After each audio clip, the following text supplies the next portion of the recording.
الحمدللہ رب العالمین والصلاة والسلام علی محمد الامین اعوذ باللہ من الشیطان الرجیم بسم اللہ الرحمن الرحیم۔ خواتین و حضرات، ہم میزان حصہ دوم میں قانون معاشرت کا مطالعہ کر رہے ہیں۔ یہ اس حصے کا دوسرا باب ہے۔ طلاق کی عدت پر ہم گفتگو کر رہے تھے۔ اس کا بہت تھوڑا سا حصہ باقی رہ گیا۔ میں نے آپ کو یہ بتایا کہ تیسری طلاق بھی اگر ہو گئی ہے، اور تیسری طلاق سے مراد کیا ہے، یعنی ایک بار طلاق دی، رجوع کر لیا، پھر 10-20 سال کے بعد کوئی ناچاکی ہوئی، پھر طلاق دی، پھر رجوع کر لیا، اس کے بعد پھر کبھی یہی صورتحال پیدا ہو گئی، تو اب شوہر نے طلاق دی، اللہ تعالیٰ فرماتے ہیں کہ اب رجوع نہیں ہو سکتا۔ تو اس میں ایک ضمنی سوال یہ پیدا ہوا، طلاق کی عدت کے بہت سے پہلو ہم موضوع بحث بنا چکے ہیں۔ ایک ضمنی سوال یہ پیدا ہوا کہ اللہ تعالیٰ نے یہ جو فرمایا ہے کہ طلاق کے بعد عورت عدت کا زمانہ شوہر کے گھر میں گزارے گی، اور اس میں اس کے نان و نفقے کی ذمہ داری پر شوہر پر رہے گی، اسے سکونت فراہم کرنے کی ذمہ داری بھی شوہر ہی پر ہوگی، تو کیا یہ تیسری طلاق کے بعد بھی ہوگی؟ میں نے قرآن مجید کی روشنی میں اور جو علم و عقل کے مسلمات ہو سکتے ہیں ان کی روشنی میں یہ بات عرض کر دی کہ ایسا ہی ہونا چاہیے، یعنی نان و نفقے کی ذمہ داری شوہر ہی پر رہنی چاہیے۔ اس کے خلاف ایک روایت پیش کی جاتی ہے، وہ فاطمہ بنت قیس کی روایت ہے۔ اس روایت کو میں نے نقل کر دیا اور یہ آپ کو بتا دیا کہ میں آج اس پر تنقید نہیں کر رہا ہوں۔ صحابہ کرام کے زمانے میں سیدنا عمر جیسے جلیل القدر صحابی اور خلیفہ راشد نے، اور سیدہ عائشہ جیسی عالمہ خاتون نے اس روایت پر تنقیدیں کی ہیں۔ میں نے توجہ دلائی تھی کہ یہ تنقیدیں بڑی سخت تنقیدیں ہیں، اور سیدہ نے تو یہ تک کہہ دیا ہے کہ اصل مسئلہ ہی اور تھا۔ چنانچہ ان کے الفاظ یہ تھے، ایک اور روایت میں انہی عروہ کا بیان ہے، اس سے پہلے بھی عروہ بن زبیر کا ایک بیان نقل ہو چکا ہے۔ ایک اور روایت میں انہی عروہ کا بیان ہے کہ ام المومنین نے فاطمہ پر سخت ناراضی کا اظہار فرمایا، یعنی صرف یہی نہیں ہے کہ روایت قبول نہیں کی، بلکہ سخت ناراضی کا اظہار فرمایا اور کہا وہ دراصل ایک خالی مکان میں تھیں جہاں کوئی مونس نہ تھا، یعنی جہاں کوئی ایسا شخص نہیں تھا کہ جس کے پاس وہ عزت کے ساتھ اپنے یہ دن گزار سکیں۔ اس لیے رسول اللہ صلی اللہ علیہ وسلم نے ان کی سلامتی کی خاطر، یعنی ان کی عزت کی حفاظت کی خاطر ان کو گھر بدل دینے کی ہدایت فرمائی تھی۔ یعنی یہ بات تھی جس کو انہوں نے اس پر محمول کر لیا کہ مجھے سکونت فراہم کرنے سے انکار کر دیا گیا تھا۔ تو اس کو سیدنا عمر نے بھی قبول نہیں کیا، سیدہ عائشہ نے بھی قبول نہیں کیا، اور میرے نزدیک بھی یہ روایت قابل قبول نہیں ہے۔ اللہ تعالیٰ نے مرد پر نان و نفقہ فراہم کرنے اور سکونت فراہم کرنے کی ذمہ داری اس لیے ڈالی ہے کہ عورت عدت کا یہ زمانہ اسی کے لیے گزارتی ہے، اور یہ تیسری طلاق کے بعد بھی اس نے اسی کے لیے گزارنا ہے۔ لہٰذا کوئی وجہ نہیں ہے کہ عورت کو نان و نفقے کی سہولت سے یا سکونت کی سہولت سے محروم کر دیا جائے۔ میں نے لکھا ہے یہ اس روایت کی حقیقت ہے، لہٰذا کسی شخص کو اب بھی اسے قابل اعتنا نہیں سمجھنا چاہیے، یعنی یہ روایت پیش نہیں کرنی چاہیے۔ اس روایت پر عہد صحابہ میں تنقید ہو چکی، خلیفہ راشد سیدنا عمر رضی اللہ عنہ نے تنقید کر دی، ام المومنین سیدہ عائشہ نے تنقید کر دی۔ اب اس کو قرآن مجید کی ان سری ہدایات کے مقابل میں پیش کرنے کی جسارت نہیں کرنی چاہیے۔ ان ہدایات کے علاوہ سورہ بقرہ میں اللہ تعالیٰ نے ایک مزید ہدایت یہ کی ہے کہ زمانہ عدت میں عورتیں اپنا حمل چھپانے کی کوشش نہ کریں۔ یعنی اگر طلاق ہو گئی ہے تو عورت کو معلوم ہے، بعض حالات میں تو عورت کو بھی معلوم نہیں ہوتا، لیکن اگر اس کو معلوم ہو گیا ہے تو پھر یہ اس کی ذمہ داری ہے کہ وہ لوگوں کو بتا دے، وہ حمل کو چھپانے کی کوشش نہ کریں۔ ہم نے اوپر جگہ جگہ بیان کیا ہے کہ عدت کا حکم دیا ہی اس لیے گیا ہے کہ عورت کے حاملہ ہونے یا نہ ہونے کا فیصلہ ہو جائے۔ یہ حکم ہی اس لیے دیا گیا ہے، یعنی یہ عورتوں کی کوئی تحقیر نہیں ہے یا ان پر کوئی بیجا پابندی نہیں لگائی گئی، یا یہ کوئی مذہبی حکم نہیں ہے کہ جس کی ان کو پیروی کرنی ہے، اس کی علت معلوم نہیں ہے۔ علت معلوم ہے، اللہ تعالیٰ نے واضح کر دیا ہے کہ استبراء رحم کے لیے عورت عدت کا یہ زمانہ گزارے گی۔ تو یہ حکم دیا ہی اس لیے گیا ہے کہ عورت کے حاملہ ہونے یا نہ ہونے کا فیصلہ ہو جائے، لہٰذا یہ اس حکم کا لازمی تقاضا ہے، اور اللہ تعالیٰ نے نہایت سختی کے ساتھ اس کی تاکید فرمائی ہے۔ وَالْمُطَلَّقَاتُ يَتَرَبَّصْنَ بِأَنفُسِهِنَّ ثَلَاثَةَ قُرُوءٍ وَلَا يَحِلُّ لَهُنَّ أَن يَكْتُمْنَ مَا خَلَقَ اللَّهُ فِي أَرْحَامِهِنَّ إِن كُنَّ يُؤْمِنَّ بِاللَّهِ وَالْيَوْمِ الْآخِرِ۔ یہ سورہ بقرہ ہی کی آیت ہے، آیت 228۔ اس کا ایک حصہ پہلے بھی زیر بحث آ چکا ہے۔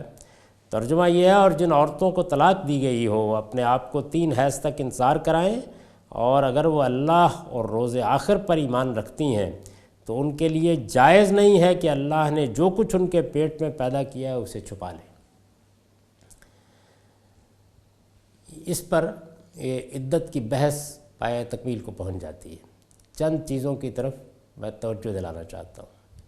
ایک یہ چیز دیکھیے کہ اللہ تعالیٰ نے خود یہ بیان کیا کہ عدت 3 حیض ہے، اور پھر دوسری جگہوں پر استثناء بیان کر دی، یعنی یہ بتا دیا کہ اگر عورت عائسہ ہے لیکن ارتیاب ہے، شبہ ہے، تو 3 مہینے کی عدت گزارے۔ اسی طرح حاملہ کے بارے میں واضح کر دیا کہ وضع حمل تک ہے۔ یہ بات ایک دوسری جگہ واضح کر دی کہ اگر زن و شوق کا تعلق ہی قائم نہیں ہوا تو کوئی عدت نہیں ہے، یہ واضح کر دیا۔ تو اس سے یہ معلوم ہوا کہ جب بھی کوئی حکم سامنے آتا ہے تو اس کے اندر کچھ عقلی تخصیصات یا استثناء موجود ہوتے ہیں۔ یہ قرآن نے وہ استثناء کھول دیے ہیں۔ اس سے یہ سمجھنا چاہیے کہ جس چیز کو تخصیص کہا جاتا ہے، تحدید کہا جاتا ہے، وہ ہوتی اصل میں کیا ہے۔ یعنی وہ ایسا نہیں ہوتا کہ حکم تو اپنی پیدائش کے ساتھ اس کا کوئی تصور بھی نہیں رکھتا اور کوئی باہر سے آ کے کوئی تخصیص عائد کر دے۔ اگر ایسا کیا جائے گا تو یہ صریح نسخ ہوگا۔ اب یہاں پر یوں نہیں ہوا کہ قرآن مجید نے ایک جگہ تو بیان کیا کہ 3 حیض، اور پھر اس کے بعد جب استثناء بیان کرنا شروع کیے تو گویا اپنے حکم کو منسوخ کر دیا۔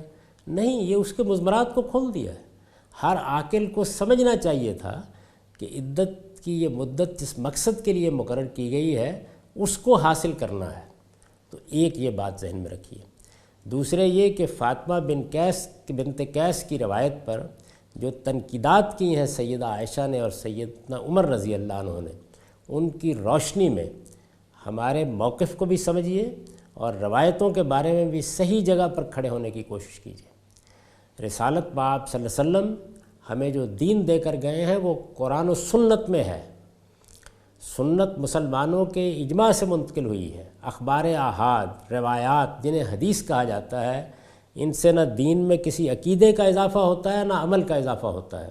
ان میں شرح و وضاحت ہوتی ہے، ان میں فروع بیان ہوتی ہیں، ان میں قرآن و سنت کے احکام کے اطلاقات بیان ہوتے ہیں۔ یہ سب کی سب ختم ہو جائیں تو دین میں کوئی کمی نہیں ہوتی، لیکن ان میں بڑی حکمت ہے۔ ان سے معلوم ہوتا ہے کہ دین میں علل کو کیسے سمجھا جاتا ہے، ان سے یہ معلوم ہوتا ہے کہ اجتہاد کیسے کیا جاتا ہے۔ یہ رسالت مآب صلی اللہ علیہ وسلم کے فیصلے ہیں، لہٰذا ان کی اس قدر و قیمت کو سامنے رکھ کے انہیں سر پر رکھنا چاہیے، تاہم تحقیق کی نگاہ سے دیکھنا چاہیے، کیونکہ یہ وہ چیزیں ہیں جن کو لوگوں نے بیان کیا ہے۔ حضور نے ان کو پہنچانے کا کوئی اہتمام کبھی نہیں کیا، یعنی کسی نے کوئی بات پوچھی جواب دے دیا، کہیں کوئی ارشاد فرما دیا، کسی چیز کے بارے میں کوئی وضاحت گھر میں کر دی، تو یہ اس طرح کی چیزیں ہیں، یہ لوگوں نے منتقل کی ہیں، اور جس کا جی چاہا ہے اس نے منتقل کی ہے، جیسے وہ سمجھا اس نے منتقل کی ہے۔ پھر صحابہ کرام کے بعد بہت سے دوسرے لوگوں نے بھی ان کو ہم تک پہنچایا ہے۔ یہ 3-4 واسطوں کے بعد کہیں جا کر محدثین کے پاس پہنچی ہیں، لہٰذا ان کی اس نوعیت کو سمجھ کر ان کے بارے میں رائے قائم کرنی چاہیے۔ آپ دیکھ رہے ہیں کہ میں نے اس کتاب میں سینکڑوں کی تعداد میں، یعنی کم و بیش 1200 سے زیادہ روایات قبول کی ہیں۔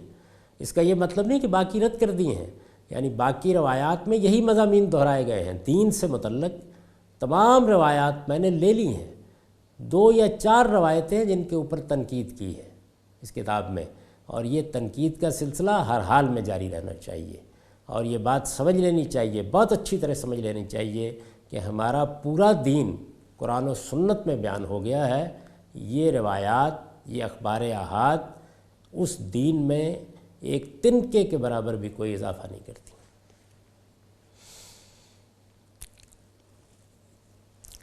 طلاق کے بعد طلاق مؤثر ہو جائے، یعنی اب تک جو کچھ بیان ہو رہا تھا وہ یہ تھا کہ طلاق سے پہلے کیا کیا جائے، طلاق کا طریقہ کیا ہے، طلاق کی عدت کیا ہے۔ اب ہم یہ دیکھ رہے ہیں کہ طلاق ہو گئی، اس کے بعد بھی کچھ چیزیں ہیں۔ طلاق مؤثر ہو جائے تو جو چیزیں اس کے بعد بھی باعث نزاع ہو سکتی ہے، مؤثر ہو جائے کہ الفاظ میں نے کیوں استعمال کیے؟ جب طلاق دی جائے گی تو وہ عدت گزرنے کے بعد مؤثر ہوتی ہے۔ طلاق مؤثر ہو جائے تو جو چیزیں اس کے بعد بھی باعث نزاع ہو سکتی ہیں ان میں سے ایک بچوں کی رضاعت ہے، یعنی اب کوئی چھوٹا بچہ ہے اس کو دودھ پلانے کا مسئلہ ہے، یہ طلاق کے بعد باعث نزاع بن سکتا ہے۔ سورہ طلاق کی زیر بحث آیات میں اللہ تعالیٰ نے فرمایا ہے کہ ان کی ماں اگر انہیں دودھ پلانے پر آمادہ ہو تو مرد اسے اس طرح اس خدمت کا معاوضہ ادا کرے گا۔ یہ بھی دیکھیے قرآن مجید کی 7 آیات ہیں طلاق میں، اور یہ سب کی سب باتیں ان میں بالاجمال بیان ہو گئی ہیں، باقی مقامات پر ان کی شرح و وضاحت کی گئی ہے۔ یعنی خود قرآن میں بھی ایسے ہی ہوتا ہے کہ ایک موقع کے اوپر اللہ تعالیٰ اپنی بات بیان کر دیتے ہیں، اس کے بعد باقی مواقع پر اس کے بعض مضمرات کو کھولتے ہیں، اس میں اگر کوئی استثناء چھپا ہوا ہوتا ہے تو اس کو نمایاں کرتے ہیں، اگر کسی جگہ کوئی تحدید و تخصیص اندر موجود ہوتی ہے اس کو بیان کرتے ہیں۔ یعنی تخصیص بعد میں لاحق ہو تو نسخ ہے، جس تخصیص کو ماننا چاہیے جو بیان ہوتی ہے اس کے لیے دلیل خود اس کے اندر موجود ہوتی ہے، وہ پیدائش کے وقت ہی پائی جاتی ہے، جیسے یہاں دیکھیے تھی، یعنی جس طریقے سے ہم نے دیکھا کہ طلاق کے معاملے میں اللہ تعالیٰ نے کس طرح اس کے مضمرات کو کھولا۔ طلاق مؤثر ہو جائے تو جو چیزیں اس کے بعد بھی باعث نزاع ہو سکتی ہیں ان میں سے ایک بچوں کی رضاعت ہے۔ سورہ طلاق کی زیر بحث آیات میں اللہ تعالیٰ نے فرمایا ہے کہ ان کی ماں اگر انہیں دودھ پلانے پر آمادہ ہو تو مرد اسے اس خدمت کا معاوضہ ادا کرے گا۔ یعنی اب چونکہ طلاق ہو گئی ہے تو اس وجہ سے طلاق کے بعد اگر عورت دودھ پلائے گی تو مرد پر جس طرح اگر وہ اس کے گھر میں ہوتی، طلاق نہ ہوتی تو اس کے نان و نفقے اور سکونت کی ذمہ داری تھی، اب معاوضہ ادا کرنا ہوگا، اور یہ معاوضہ باہمی مشورے سے اور بھلے طریقے سے طے کیا جائے گا۔ یہ دیکھ لیجئے کہ قرآن مجید کے تمام احکام جس اصول پر مبنی ہیں وہ یہ ہیں کہ یہ ایک معاہدہ ہے، اس سے ایک ادارہ قائم ہوا ہے، یعنی میاں بیوی کے رشتے سے ایک ادارہ قائم ہوا ہے، اس میں مرد پر اخراجات کی ذمہ داری ہے اور وہ اس کو ہر موقع کے اوپر پوری کرنی ہے۔ بیوی نکاح میں ہے اس وقت بھی، اور اگر طلاق دے دی ہے اور اب بچے کی رضاعت کا مسئلہ ہے تو اس میں بھی۔ اور یہ معاوضہ باہمی مشورے سے اور بھلے طریقے سے طے کیا جائے گا، یعنی یہ اب ایک نزاع ہے جس میں اللہ تعالیٰ نے ہدایت فرمائی کہ شرفاء کی طرح بیٹھ کر فراخ دلی کے ساتھ اس میں بھی خست نہیں کرنی چاہیے، اور اس عورت کو اس کا معاوضہ باوقار طریقے سے ادا کر دینا چاہیے۔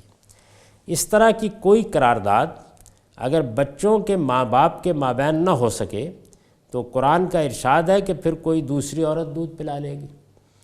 عربوں کے ہاں اس میں کوئی مشکل نہیں تھی، عورتیں دودھ پلانے کے لیے بچوں کو لے جاتی تھیں، تو فرمایا کہ پھر کوئی دوسرا بندوبست کیا جائے گا اگر دونوں کے مابین کوئی صفائی اور صلح کی صورت نہیں بنتی۔ اس کے ساتھ خرچ کا معیار بھی بتا دیا ہے کہ خوشحال آدمی اپنی خوشحالی کے لحاظ سے خرچ کرے گا، یعنی معاوضہ کتنا دیا جائے اس کی رقم تو طے نہیں کی جا سکتی، اس لیے کہ شریعت ابدی شریعت ہے، زمانہ بدل جانا ہے، حالات بدل جانے ہیں، ایک آدمی کے حالات کچھ ہیں دوسرے کے کچھ ہیں، تو ایک اصول بتا دیا جس کی روشنی میں معاشرہ طے کر دے گا۔ اس کے ساتھ خرچ کا معیار بھی بتا دیا ہے کہ خوشحال آدمی اپنی خوشحالی کے لحاظ سے خرچ کرے گا اور تنگ دست اپنی حیثیت کے مطابق۔ ناخوشحال کے لیے یہ جائز ہے کہ وہ اپنے معیار سے دوسروں کو فروتر رکھ کر معاملہ کرے اور نہ غریب پر اس کی حیثیت سے بڑھ کر کوئی بوجھ ڈالنا چاہیے۔ یعنی انصاف کے ساتھ آدمی کی مالی حیثیت کے لحاظ سے یہ معاوضہ طے ہونا چاہیے۔ اس میں مطالبات بھی اسی لحاظ سے ہونے چاہیے، اور اگر معاشرہ اپنا کردار ادا کرتا ہے یا کوئی عدالت فیصلہ کرتی ہے تو اس کو بھی قرآن نے بتایا کہ اس چیز کو ملحوظ رکھنا چاہیے۔ اللہ تعالیٰ ہر شخص کو اس کی حیثیت کے لحاظ ہی سے اپنے احکام کا مکلف ٹھہراتے ہیں۔ سورہ بقرہ میں اس حکم کی تفصیل کر دی گئی ہے۔ ارشاد فرمایا ہے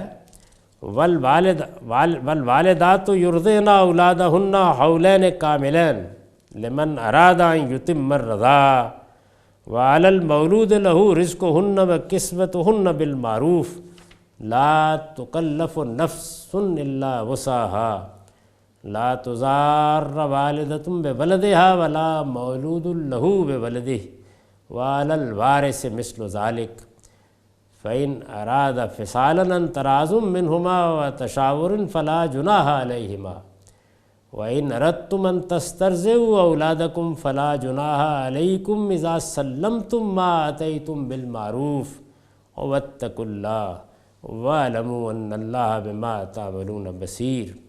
یہ سورہ بقرہ کی 232 آیت ہے۔ اس میں اللہ تعالیٰ نے تفصیل کے ساتھ یہ بتایا ہے کہ بچوں کی رضاعت کے لیے اللہ کا قانون کیا ہے۔ ترجمہ ہے اور مائیں ان کے لیے جو دودھ کی مدت پوری کرنا چاہتے ہوں، یعنی شوہر کی یہ خواہش ہو کہ میرے بچے کو پوری مدت کے لیے دودھ پلایا جائے، اور یہ پوری مدت کیا ہے؟ یعنی 2 سال۔ اور مائیں ان کے لیے جو دودھ کی مدت پوری کرنا چاہتے ہوں اپنے بچوں کو پورے 2 سال دودھ پلائیں، اور بچے کے باپ کو اس صورت میں دستور کے مطابق ان کا کھانا کپڑا دینا ہوگا۔ کسی پر اس کی طاقت سے زیادہ بوجھ نہ ڈالا جائے، نہ کسی ماں کو اس کے بچے کی وجہ سے کوئی نقصان پہنچایا جائے، اور نہ کسی باپ کو اس کے بچے کے سبب سے، اور اسی طرح کی ذمہ داری اس کے وارث پر بھی ہے۔ یعنی اگر وہ آدمی دنیا سے رخصت ہو گیا ہے تو اب جو لوگ اس کی جائیداد، اس کے مال کے وارث ہوئے ہیں، یہ ذمہ داری ان کو پوری کرنی چاہیے۔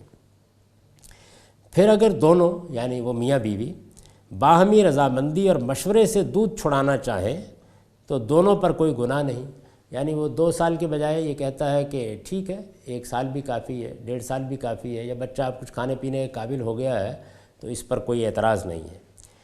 اور اگر تم اپنے بچوں کو کسی اور سے دودھ پلوانا چاہو تو اس میں بھی کوئی مذائقہ نہیں، بشرطے کہ بچے کی ماں سے جو کچھ دینا طے کیا ہے وہ دستور کے مطابق اسے دے دو، اور اللہ سے ڈرتے رہو اور جان رکھو کہ جو کچھ تم کرتے ہو اللہ اسے دیکھ رہا ہے۔ یعنی اگر کوئی قرارداد ہو گئی لیکن پھر فیصلہ ہوا کہ دودھ کوئی عورت اور پلائے گی، تو اب اللہ تعالیٰ فرما رہے ہیں کہ جو قرارداد ہو گئی ہے اس کے مطابق جو کچھ ادا کرنا ہے وہ ادھر بھی ادا کر دو۔ یہ تمام ہدایات یہ بتاتی ہیں کہ مرد سے جس فتوت، جس شرافت، جس فراخ حوصلے کا اللہ مطالبہ کر رہے ہیں اس کو تمام مردوں کو، تمام مسلمان مردوں کو ضرور اپنے سامنے رکھنا چاہیے۔ حسن معاشرت کے لیے یہ فراخ حوصلگی ضروری ہے۔ جب قانون بیان کیا ہے تو ہر موقع کے اوپر اس کی تلقین فرمائی ہے۔ اگر یہ فراخ حوصلگی موجود ہو تو اسی سے وہ حسن معاشرت وجود میں آتا ہے جس کے بارے میں فرمایا ہے کہ وَعَاشِرْهُنَّ بِالْمَعْرُوفِ، یعنی عورتوں کا یہ حق ہے کہ ان کے ساتھ مرد یہی رویہ اختیار کرے۔ ان احکام کا خلاصہ استاذ امام امین احسن اصلاحی کے الفاظ میں یہ ہے۔ استاذ امام نے اپنی تفسیر تدبر قرآن میں ان احکام کا خلاصہ بیان کر دیا ہے، میں وہ نقل کر رہا ہوں۔ 1، مطلقہ پر اپنے بچے کو پورے 2 سال دودھ پلانے کی ذمہ داری ہے۔ اگر طلاق دینے والا شوہر یہ چاہتا ہے کہ عورت یہ رضاعت کی مدت پوری کرے، یعنی اگر شوہر کی یہ خواہش ہے کہ طلاق ہو گئی لیکن میرے بچے کو ماں کا دودھ پورے 2 سال ملنا چاہیے، تو اللہ تعالیٰ فرماتے ہیں کہ عورت کو یہ خواہش ضرور پوری کرنی چاہیے۔ اس مدت میں بچے کے باپ پر مطلقہ کے کھانے کپڑے کی ذمہ داری ہے، اور اس معاملے میں دستور کا لحاظ ہوگا، یعنی شوہر کی حیثیت، عورت کی ضروریات اور مقام کے حالات پیش نظر رکھ کر فریقین فیصلہ کریں گے کہ عورت کو نان و نفقے کے طور پر کیا دیا جائے۔ یہ میں پہلے بھی عرض کر چکا کہ اگر آپس میں فیصلہ ہو جائے تو بہت اچھی بات ہے، خاندان کے بزرگ فیصلہ کر دے تو یہ بھی اچھی بات ہے، اور اگر ایسا نہ ہو اور عدالت کے پاس معاملہ جائے تو اسے بھی یہی اصول ملحوظ رکھنا چاہیے۔ یعنی کیا شوہر کی حیثیت دیکھی جائے، عورت کی ضروریات دیکھی جائے، جس جگہ یہ معاملہ ہو رہا ہے وہاں کے حالات پیش نظر رکھے جائیں، پھر فیصلہ کر لیا جائے۔ 3، فریقین میں سے کسی پر بھی طاقت سے زیادہ بوجھ نہیں ڈالا جائے گا، نہ بچے کے بہانے سے ماں کو کوئی نقصان پہنچانے کی کوشش کی جائے گی، اور نہ بچے کی آڑ لے کر باپ پر کوئی ناروا دباؤ ڈالا جائے گا۔ یہ معلوم ہے کہ اس طرح کی باتیں ہمارے یہاں ہوتی ہیں۔ یہ بھی عام طور پر دیکھا گیا ہے کہ ادھر طلاق ہوئی اور ادھر عورت گھر چھوڑ کے والدین کے یہاں چلی گئی، کسی کو خیال نہیں ہوتا کہ اس معاملے میں اللہ تعالیٰ نے کیا فرمایا ہے۔ یہی رویہ شوہر اختیار کرتے ہیں، بلکہ سسرال والے بھی اختیار کرتے ہیں۔ یہی صورتحال اس طرح کے بچے کی رضاعت وغیرہ کے معاملات طے کرتے ہوئے بھی ہوتی ہے۔ تو اس وجہ سے توجہ دلائی ہے کہ فریقین میں سے کسی پر بھی طاقت سے زیادہ بوجھ نہیں ڈالا جائے گا، نہ بچے کے بہانے سے، دیکھیے نہ بچے کے بہانے سے ماں کو کوئی نقصان پہنچانے کی کوشش کی جائے گی، ٹھیک ہے اب اسی طریقے سے میں تمہیں تنگ کروں گا، اور نہ بچے کی آڑ لے کر باپ پر کوئی ناروا دباؤ ڈالا جائے گا۔ اس طرح کے معاملات میں جو لوگ بہانے تلاش کرتے، ہیلے تلاش کرتے، خست کا مظاہرہ کرتے، عورت پر ستم دراز کرتے، طلاق کے باوجود ان کے اندر کا انتقام ختم نہیں ہوتا، وہ اپنی ناچاکی کو جس کی بنا پر طلاق دینا پڑی ہے اس کو ایک ابدی حقیقت بنا کے زندگی بسر کرنے کا پروگرام بنا لیتے ہیں۔ یہ حقیقت ہے کہ وہ بہت قابل نفرت لوگ ہوتے ہیں، ان کو اپنے گریبان میں جھانکنا چاہیے، دیکھنا چاہیے کہ وہ کیا کر رہے ہیں، وہ اپنی توہین کر رہے ہوتے ہیں۔ ہمارے دین کا تقاضا یہ ہے اور اس کی دی ہوئی تعلیم کا تقاضا یہ ہے کہ ہر انسان اپنی باطنی بلندی کا اظہار کرے اور اپنے باطن میں ہمیشہ بلند رہے، اس میں فتوت ہو، اس میں شان ہو، اس میں مردانگی کا اظہار ہو، اس میں شریفانہ برتاؤ ہو، یعنی یہ چیزیں نمایاں ہونی چاہیے۔ یہ انسان کا شرف ہے، ورنہ انسان اور جانور میں کیا فرق ہے۔ 4، اگر بچے کا باپ وفات پا چکا ہو تو بین ہی یہی پوزیشن مذکورہ ذمہ داریوں اور حقوق کے معاملے میں اس کے وارث کی ہوگی، اگر باہمی رضامندی اور مشورے سے۔ نمبر 5، اگر باہمی رضامندی اور مشورے سے 2 سال کی مدت کے اندر ہی اندر بچے کا دودھ چھڑا دینے کا عورت مرد فیصلہ کر لیں تو ایسا کر سکتے ہیں، یعنی باہمی رضامندی سے اگر مدت کم کر لی جائے تو اس میں بھی کوئی چیز قابل اعتراض نہیں ہے۔ یہ حقوق فرائض کے معاملے میں قرآن کی تعلیم ہے، یعنی اللہ تعالیٰ طے کر دیتے ہیں کہ یہ حقوق ہیں، اس کے بعد دونوں کو موقع دیتے ہیں کہ ان میں کسر و انکسار کے ساتھ کوئی کمی بیشی کرنا چاہیں تو کر لیں۔ اگر باپ یا بچے کے ورثاء بچے کی والدہ کی جگہ کسی اور عورت سے دودھ پلوانا چاہتے ہوں تو وہ ایسا کرنے کے مجاز ہیں، بشرطے کہ بچے کی والدہ سے دینے دلانے کی جو قرارداد ہوئی ہے وہ پوری کر دی جائے۔ یعنی اس صورت میں بھی یہ کہا کہ اگر کوئی چیز طے ہو گئی تھی پہلے، اس کے بعد رائے تبدیل ہوئی تو پھر جو کچھ طے ہو گیا وہ ادا کرنے کے بعد آپ کسی اور سے دودھ پلوانا چاہیں تو پلوا سکتے ہیں۔ دوسری چیز جو باعث نزاع ہو سکتی ہے، یہ ایک بات تھی، یعنی رضاعت کے معاملے میں اگر بچہ ہے اس کے دودھ پلانے کا معاملہ ہے تو اللہ تعالیٰ کی ہدایات یہ ہیں۔ دوسری چیز جو باعث نزاع ہو سکتی ہے وہ آگے عورت کی شادی میں رکاوٹ ڈالنے کی کوشش ہے۔ یہ بھی ایک جاہلیت ہے جس کا ارتکاب بعض لوگ کرتے ہیں کہ طلاق دے دی ہے لیکن اب مجھے تمہاری کہیں اور بھی شادی نہیں ہونے دینی، تو اللہ تعالیٰ نے اس کو بھی موضوع بنایا ہے قرآن مجید میں۔ دوسری چیز جو باعث نزاع ہو سکتی ہے وہ آگے عورت کی شادی میں رکاوٹ ڈالنے کی کوشش ہے، عام اس سے کہ وہ صریح ممانعت کی صورت میں ہو یا کسی سازش اور جوڑ توڑ کے انداز میں۔ یعنی ہوتا یہ ہے کہ اگر کوئی بڑی شخصیت ہے، امیر کبیر ہیں، چودھری صاحب ہیں، تو ممکن ہے کہ ہاتھ میں ایسا لے کے کھڑے ہو جائیں اور کہیں کہ میں نے تو طلاق دے دی ہے لیکن کوئی اور بھی اب شادی کر کے دکھائے، اور اگر کمزور ہیں تو ممکن ہے کہ کوئی سازش کریں، کوئی جوڑ توڑ کریں، یا عورت پر کوئی بہتان لگا دیں یا دوسری جگہ معاملہ خراب کرنے کی کوشش کریں۔ سورہ بقرہ میں اللہ تعالیٰ نے اس کو نہایت سختی کے ساتھ روکا ہے اور لوگوں کو نصیحت کی ہے کہ جب ایک عورت کو طلاق دے دی گئی ہے جب ایک عورت کو طلاق دے دی گئی ہے تو اب اس کے کسی فیصلے میں رکاوٹ بننے کا حق پہلے شوہر کے لیے باقی نہیں رہا۔ یہ بہت سختی کے ساتھ تاکید فرمائی ہے۔